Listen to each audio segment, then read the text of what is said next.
Dear students, in this video session, we shall learn the techniques involved in solving the transportation problems. What you are seeing is the matrix representation of the transportation problem.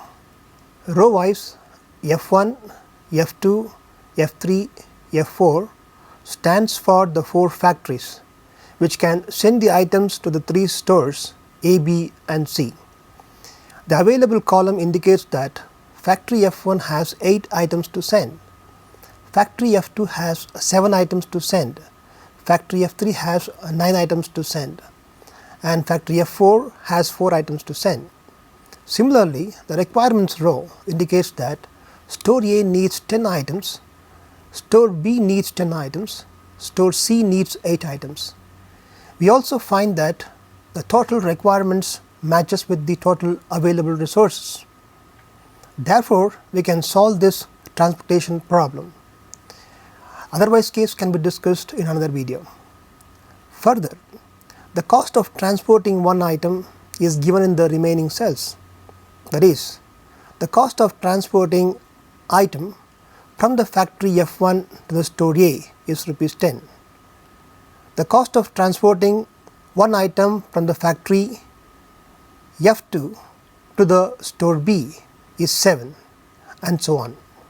The given problem is represented in a convenient form for further calculations. So, all the numbers in the top right corner of every cell stands for the cost of transporting one item from the respective source to the respective destinations.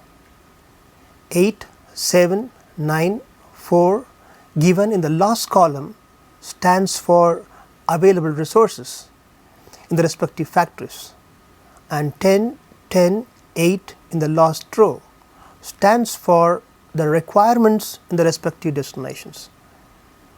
So, from the given problem, we have to find a way to send the items from the respective factories to the respective destinations. This allocation is called as the initial basic feasible solution, because it need not provide you the cheapest way of transporting. To find this initial basic feasible solution, we have 3 different methods. The first one is called the northwest corner rule. The second one is called as the lowest cost entry method, and the third one is called as the Ogle's approximation method. After finding the initial basic feasible solution by any one of these methods, we can check whether the allocations given in the table are optimal or not. If not optimal, we have to optimize it. Now, let us find the initial basic feasible solution by northwest corner rule. This is the given problem. Choose the northwest corner cell of the table. That is, we select the first row, first column cell. Therefore, 8 items available in the factory F1 can be sent to the store A. Then we find that 2 more are required in store A and no more items are available in the factory F1. Therefore, block the first row. That means the remaining problem contains only 3 rows and 3 columns, and from this choose the northwest corner cell. That is, we select the second row first column cell. Since store A requires only 2 more items, send 2 items from the factory F2. Then factory F2 has 5 more items and the first column becomes dummy. So, block this column. The remaining problem now has only 3 rows and 2 columns. From this, choose the northwest corner cell. That is, we select the second row second column cell. Send the 5 items available in the factory F2 to the store B. Then the store B requires 5 more items and the factory F2 has no more items to send. Therefore, row 2 is blocked. Then from the remaining problem, choose the northwest corner cell, that is the third row second column cell. Since store B requires only 5 items, send 5 items to store B from the factory F3. Therefore, column 2 becomes dummy and hence block it. Now choose the third row third column cell. Allocate the 4 items to store C from the factory F3, and we are left out with only one cell. So, choose this cell, send the remaining from the factory F4 to the store C, and all the allocations are complete. This is the initial basic feasible solution. From this table we find that 8 items from the factory F1 and 2 items from the factory F2 are transported to fulfill the requirements of 10 in store A. 5 items from the factory F2 and 5 items from the factory F3 are transported to fulfill the requirement of 10 in store B. 4 items from the factory F3 and 4 items from the factory F4 are transported to fulfill the requirements of 8 in store C.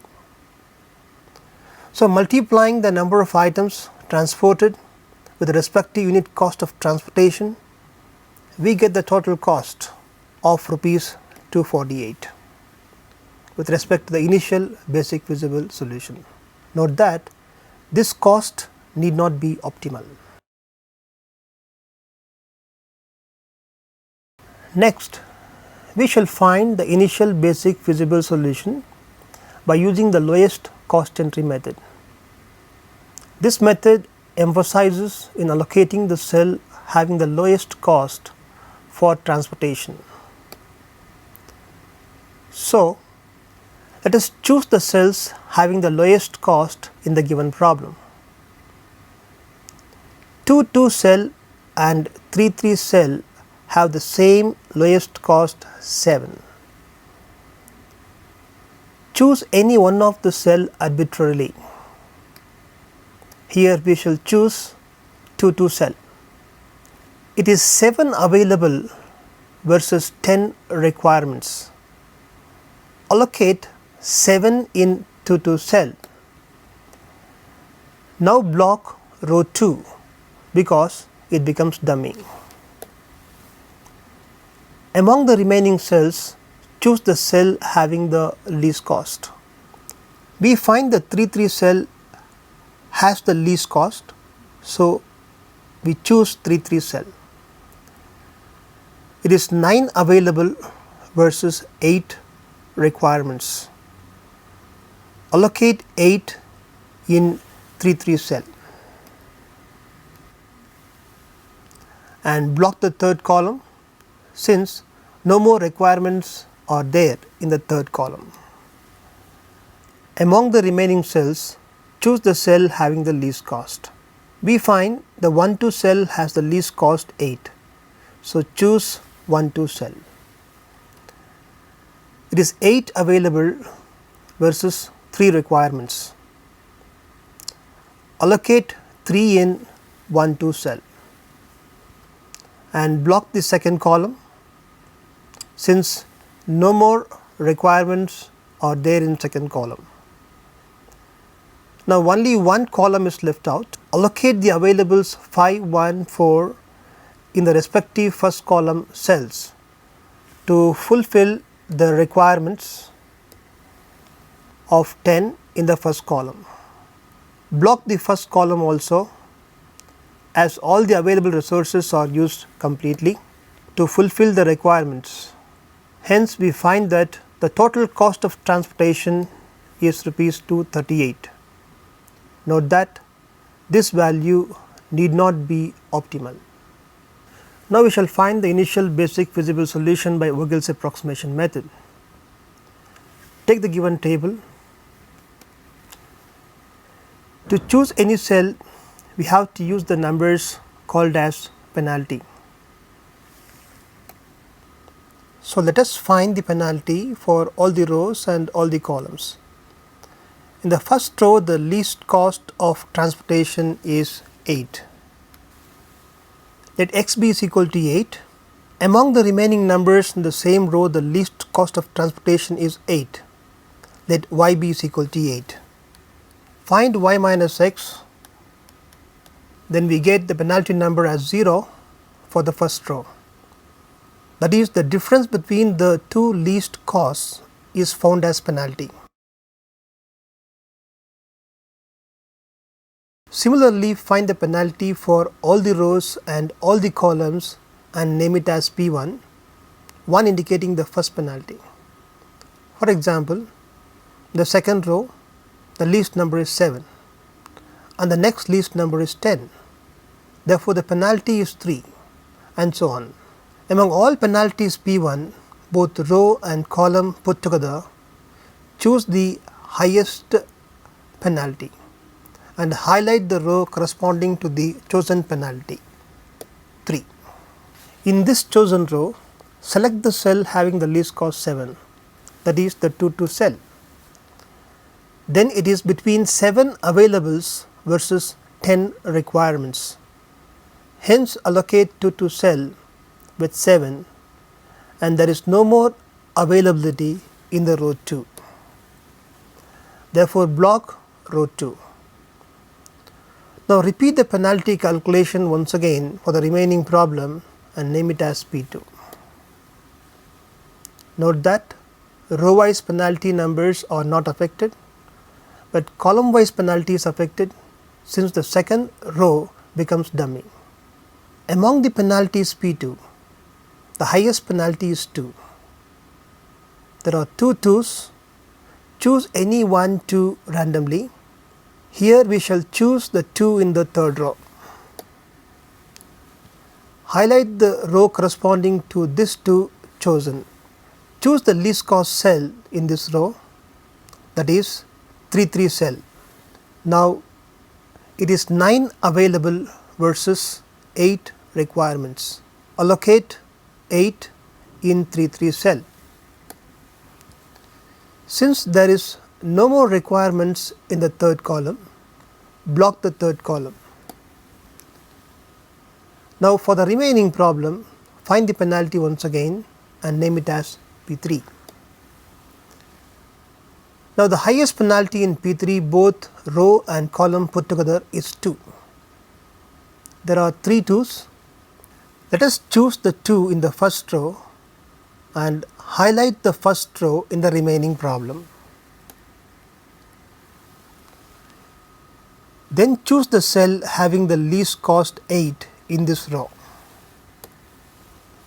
Therefore, it is 8 available versus 3 requirements. Allocate 3 in 1 2 cell. There are no more requirements in column 2 and hence block the second column. Now, for the remaining problem, which contains only one column, we cannot have row wise penalty and its column wise penalty is 1. So, therefore, choose this column and allocate the respective availables 5 1 4 to fulfill the requirements of 10.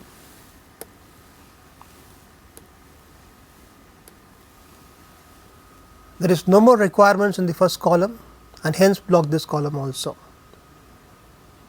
Now, all the available resources are exhausted and all the requirements are fulfilled. Hence, finding the initial basic feasible solution uses rupees 238. To summarize, the first initial basic feasible solution gave the total cost as rupees 248. This is obtained by using northwest corner rule. The second initial basic feasible solution gave the total cost as 238. This is obtained by using the lowest cost entry method. The third initial basic feasible solution gave the total as 238 and this is obtained by using Vogel's approximation method. So in this video, we have seen the methods of finding the initial basic feasible solution.